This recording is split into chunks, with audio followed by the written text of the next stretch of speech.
Let's explore what Mongoose Object Document Mapper, often abbreviated as ODM, is. We will also introduce how it simplifies MongoDB operations. Let's understand what an object document mapper is. ODM provides a layer of abstraction between your JavaScript objects and MongoDB documents.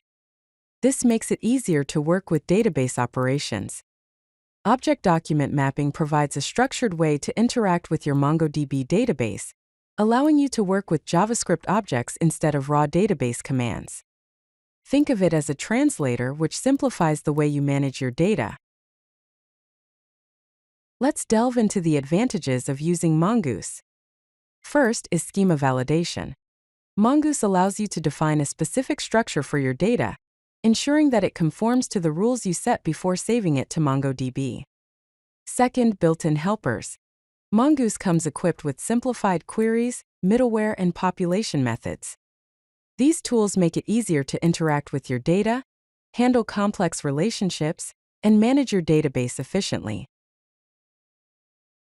Let's go over the installation process for Mongoose. To install Mongoose, use the Node Package Manager, also known as npm.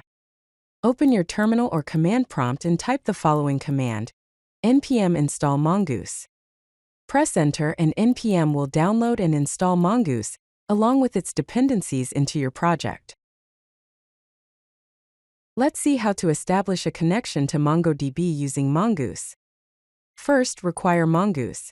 At the beginning of your file, import the Mongoose library using the require function. Next, connect to MongoDB. Use the mongoose.connect method to establish a connection to your MongoDB database. Provide the connection string, including the address and database name. Then, check connection status. After connecting, verify the connection status by listening for events such as error and open. This allows you to handle any connection errors and confirm successful connection. Let's learn how to define a schema with Mongoose. A schema defines the structure of your documents, including the types of data and validation rules. To define a user schema, create a new Mongoose schema instance.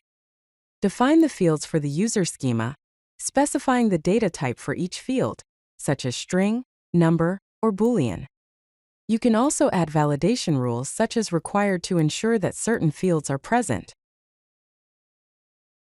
Now let's proceed to creating a model. Create user model from schema. Use the mongoose.model method to create a model from the previously defined schema. Provide the name for the model. Models are constructors compiled from schemas that create and read documents from MongoDB. Let's explore the basic create, read, update, and delete, also known as CRUD operations using Mongoose. First, create a new user. Create a new instance of the user model, providing the data for the new user. Then, save the new user to the database using the save method. Next, find users. Use the find method on the user model to retrieve all users from the database. If you like this video, hit that like button and don't forget to subscribe. Visit codelucky.com for more such useful content.